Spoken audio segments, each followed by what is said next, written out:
warahmatullahi wabarakatuh. Halo sahabat edukasi, dimanapun Anda berada, apa kabar? Semoga selalu dalam keadaan sehat dan tetap semangat. Senang sekali saya Weni Zahra kembali menyapa Anda dalam program Tanya Kesehatan. Sahabat edukasi, penyakit gondok adalah kondisi ketika terdapat benjolan di leher akibat kelenjar tiroid yang membesar. Dan kini telah hadir alternatif pengobatan pada kelainan gondok, yaitu terapi ablasi gondok tanpa operasi atau disingkat dengan tahto. Seperti apa penjelasannya? Saat ini sudah hadir di sebelah saya narasumber kita, Dr. Hendra Zulfri, dokter spesialis penyakit dalam dan konsultan endokrin yang merupakan inisiator dari layanan terapi ablasi gondok tanpa operasi pertama di Indonesia, bahkan di Asia Tenggara. Mari kita sapa. Assalamualaikum dokter. Waalaikumsalam warahmatullahi. Iya, apa kabar dok? Alhamdulillah sehat. Alhamdulillah sehat ya dok. Oke. Nah dokter, terima kasih sudah hadir di studio kami ya dok. Ya, sama-sama. Iya, dok langsung saja nih. Sedikit penjelasan tentang penyakit gondok. Apa sih itu dok? Penyebabnya apa gitu? Iya, sebenarnya penyakit gondok tuh secara garis besar tuh ditandai oleh dua kelainan besar ya. Yang pertama adalah kelainan fungsi. Kelainan fungsi itu bisa saja hormonnya yang meningkat, kita sebut sebagai hypertiroid, atau hormonnya menurun, biasa dikenal masyarakat sebagai hipotiroid. Sedangkan yang satu bentuk lagi adalah kelainan gondok berupa pembesaran kelenjar gondok.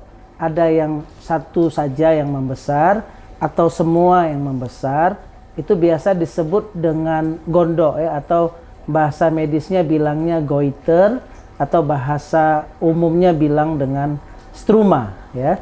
Struma itu ada yang satu lobus saja atau satu bentuk saja, itu kita sebut sebagai struma yang tunggal, atau struma yang banyak kita sebut sebagai struma yang multiple.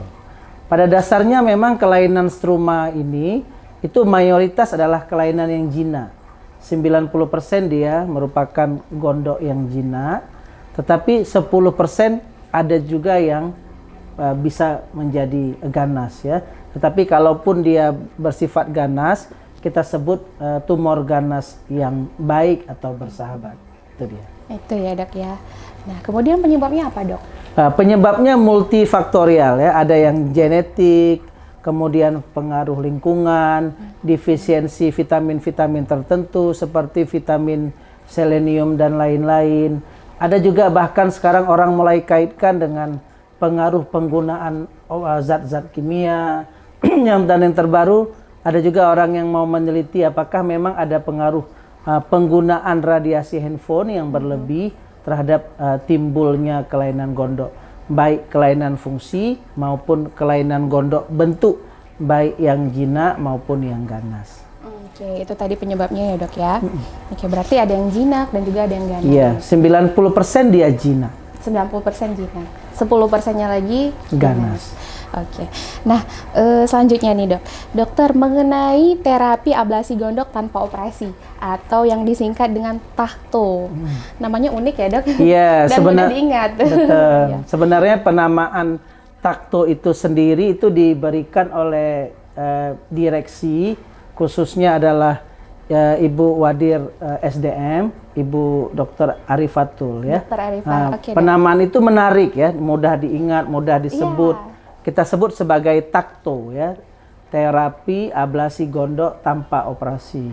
Nah, sebenarnya nama di dunia itu bukanlah tahto ya. Nama di dunia itu ada dua model yang menggunakan etanol yang kita berikan pada gondok yang berbentuk cairan, itu sebagai ablasi etanol.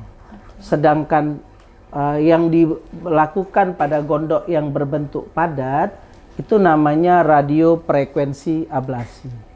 Alhamdulillah sebenarnya rumah sakit kita telah memulai layanan ini sejak 8 tahun yang lalu. Jadi kita mulainya itu sejak 1 November 2013. Saya memulainya dengan yang simple saja atau yang berbentuk cairan. Saya memberikan sejumlah cairan etanol ke dalamnya. Kemudian 3 bulan kemudian kita memulainya dengan gondok yang berbentuk padat, ya, gondok yang berbentuk padat, dan yang kita gunakan adalah teknik radiofrekuensi ablasi. Nah, menariknya tahun lalu 2022 direksi membuat satu surat keputusan direksi menjadikan unit layanan ini menjadi layanan unggulan di rumah sakit. Dan penamaannya yang menarik, ya. Direksi gunakan penamaan terapi ablasi gondok tanpa operasi yang disingkat TAKTO, ya. TAKTO. Dan ini alhamdulillah pada tahun 2022 ini menjadi top inovasi terpuji pelayanan publik tingkat nasional tahun 2022 yang dilakukan oleh Kementerian Pan-RB, dan alhamdulillah kita meraih predikat top layanan inovasi terpuji, ya. Luar biasa ya, Dok, ya. Sebagai top layanan inovasi terpuji. TAKTO.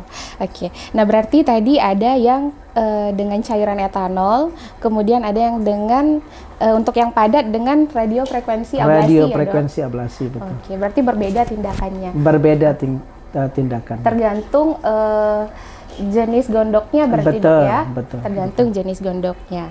Nah, dokter, sedikit mungkin apa bedanya, Dok, dengan penanganan ataupun pengobatan gondok sebelumnya? Iya, secara umum memang pelayanan gondok ini kita tahu mayoritas menggunakan tindakan pembedahan. Iya, operasi ya, Dok? Iya, tetapi rumah sakit kita melihat bahwa fenomenanya ada beberapa pasien mungkin memang yang menolak tindakan operasi. Menolak artinya dia mungkin takut, dia takut pembiusan, dia takut pembedahan, dia takut masuk kamar operasi, atau dia juga punya mungkin penyakit penyerta yang membuat tingkatan operasinya menjadi lebih sulit. Nah, ini sebenarnya tawaran alternatif. Jadi saya mesti tekankan, ini bukan terapi pengganti dari pembedahan, tapi adalah terapi alternatif pada pasien-pasien mungkin yang menolak tindakan operasi atau yang mungkin punya penyakit penyerta sehingga tindakan operasi pada gondok pasien tersebut sulit dikerjakan. Dan TAKTO hadirnya di situ. Ini dasar kenapa kita kembangkan itu. Berarti sebagai alternatif ataupun pilihan. Iya, bukan terapi alternatif, pengobatan alternatif, tapi alternatif pilihan selain tindakan operasi. Tindakan operasi, oke, seperti itu. Nah, dokter, gondok atau jenis gondok seperti apa nih yang bisa ditangani dengan TAKTO ini? Iya, tadi saya sudah sebut bahwa ada 2 tindakan. Iya. Yang pertama pada gondok yang murni cairan, kita sebut sebagai kista tiroid. Itu yang kita kerjakan adalah ablasi etanol. Jadi pengerjaannya 20-30 menit saja per pasien. Tapi kalau dia berbentuk padat, maka yang kita kerjakan adalah radiofrekuensi ablasi. Tapi perlu diingat para masyarakat bahwa sebelum kita melakukan tindakan radiofrekuensi, terutama pada gondok yang padat, kita harus membuktikan setidaknya 2 kali dengan pemeriksaan biopsi bahwa gondok tersebut bukan merupakan gondok yang ganas atau juga gondok dengan kecurigaan ganas yang tinggi. Artinya yang kita kerjakan sampai saat ini adalah hanya pada gondok yang jinak.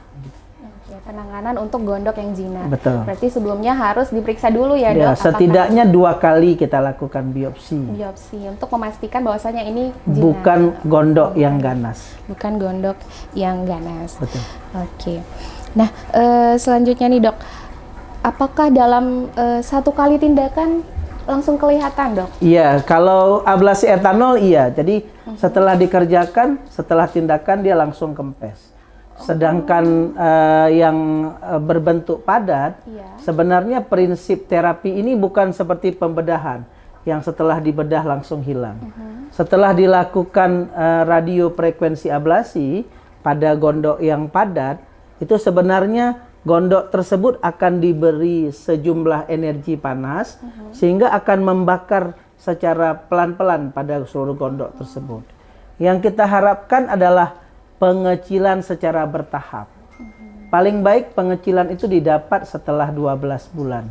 Dan data yang kita publikasi di jurnal hasil kerja yang dikerjakan oleh tim di Zainal Abidin, itu pengecilan yang didapat setelah 6 bulan itu 60-70%, dan pengecilan yang didapat setelah 12 bulan setelah tindakan itu 90%. 90% dok ya.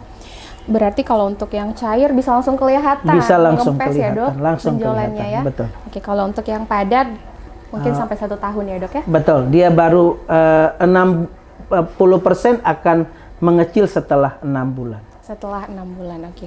Untuk tingkat kesembuhannya nih dok, bagaimana? Iya, kita sebut sebenarnya adalah pengecilan bertahap. Ya, makanya disebut kalau istilah medisnya itu volume reduction rate. Jadi pengecilan volume dari gondok tersebut. Kalau kita berhasil melakukan ablasi pada seluruh atau 90% lebih dari gondok, harusnya 60% dia akan mengecil setelah 6 bulan. Dan 90% dia akan mengecil setelah 12 bulan. Perlu saya tekankan bahwa tindakan ini sebenarnya hanya aman dikerjakan oleh operator atau pelaksana tindakan yang berpengalaman.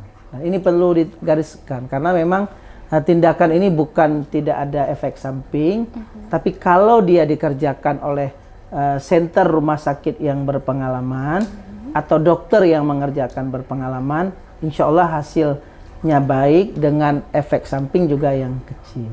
Nah itu berarti dengan yang berpengalaman sudah ada di rumah sakit kita ya dok? Ya insya Allah, karena kita sudah mengerjakannya sekitar 8 tahun. Sudah 8 tahun berpengalaman, insya Allah berhasil. Gitu. Oke, nah tadi sedikit tentang efek samping, berarti apakah ada atau tidak ada nih dok efek sampingnya? Ada, namanya tindakan tentu ada ya. Mayoritas yang paling sering adalah seperti kulitnya rasa terbakar ya. Biasanya kita lakukan kompres es pada saat kita melakukan tindakan. Yang kedua nyeri pasca tindakan. Jadi itu biasanya kita cukup kasih obat paracetamol saja. Nah, kadang-kadang kita dapat juga ini ya seperti lebam ya, tapi itu sangat jarang ya. Pada dasarnya seperti yang saya katakan tadi, kalau tindakan ini dikerjakan oleh tenaga yang berpengalaman atau tim yang berpengalaman, insya Allah efek sampingnya juga sangat minimal. Sangat bisa diminimalisir ya dok ya. Efek sampingnya ada tapi tentu bisa ditangani gitu ya dok. Oke, nah dokter nih terakhir nih pesan dari dokter untuk sahabat edukasi agar lebih memahami. Iya, yang gembiranya memang sekarang kelihatan kepedulian kita terhadap kelainan gondok itu lagi tren ya. Nah, karena apa? Karena memang kejadian kanker tiroid atau tumor ganas tiroid ini kelihatan seiring waktu tuh bertambah, ya, terutama pada wanita ya, karena 7 dari 10 perempuan itu pasti punya kelainan gondok. Oleh karena itu memang sebaiknya kita melakukan pemeriksaan ultrasonografi kelenjar gondok secara teratur, terutama pada usia di atas 40 tahun ya, karena memang seiring dengan bertambahnya usia itu biasanya kejadian gondok itu akan bertambah sering. Khusus kelainan fungsi ya, ini juga tinggi sekali ya, hypertiroid atau hypertiroid. Ini gejalanya kelihatan mulai dikenal baik oleh masyarakat. Ini mungkin seiring dengan banyaknya edukasi, banyaknya acara seperti yang kita buat pada hari ini. Ada juga lembaga swadaya masyarakat penggagas edukasi pada kelainan tiroid, dan kita lihat sekarang kejadian datangnya pasien tiroid ke rumah sakit kita kan luar biasa tinggi ya. Jadi hampir 50% dari 2.700 pasien yang mengunjungi poliklinik endokrin itu adalah pasien dengan kelainan tiroid. Kasusnya cukup banyak ya, tinggi dok? sekali ya. 7 dari 10 perempuan itu pasti punya kelainan gondok. Nah, seiring dengan meningkatnya usia, kemungkinan kejadian tersebut makin tinggi. Makin tinggi. Berarti yang lebih beresiko wanita dan yang usia lanjut ya dok ya? Betul. Ya? Alhamdulillah berkat dukungan pemerintah daerah, baik provinsi Aceh kemudian dukungan direksi Rumah Sakit Umum Dr. Zainal Abidin Banda Aceh. Alhamdulillah Takto ini sudah dikategorikan sebagai layanan unggulan di rumah sakit kita. Tentu ini akan menambah poin bahwa ini bentuk inovasi dari rumah sakit untuk mengembangkan layanan kesehatan bagi seluruh masyarakat. Tapi mesti diingat bahwa layanan yang kita buat tidak dinikmati saja oleh masyarakat Aceh. Jadi ada banyak pasien yang datang dari Kalimantan, dari Medan, dari Surabaya, dari Pekanbaru yang juga mengunjungi Zainal Abidin untuk mendapatkan layanan Takto tersebut. Insya Allah luar biasa sekali manfaatnya ya dok ya. Beruntung sekali masyarakat sudah ada dengan adanya layanan Takto ini ya dok. Oke, baik. Dokter, luar biasa sekali. Terima kasih dokter atas Sama-sama. penjelasannya. Dan terima kasih dokter sudah hadir di studio Ya, kami. sama-sama. Semoga apa yang dokter sampaikan bisa bermanfaat untuk seluruh masyarakat. Amin ya Allah. Sahabat edukasi, berakhir sudah perbincangan kita pada hari ini. Terima kasih kami ucapkan kepada tim hebat PKRS sehingga informasi ini dapat tersampaikan dengan baik. Kunjungi channel YouTube kami di PKRS RSUD ZA untuk mendapatkan informasi kesehatan lainnya. Dan jangan lupa like, comment, share, dan subscribe channel YouTube PKRS RSUD ZA. Saya Weni Zahra dan narasumber kita Dr. Hendra Zulfri pamit undur diri. Assalamualaikum warahmatullahi wabarakatuh. Salam sehat, salam edukasi.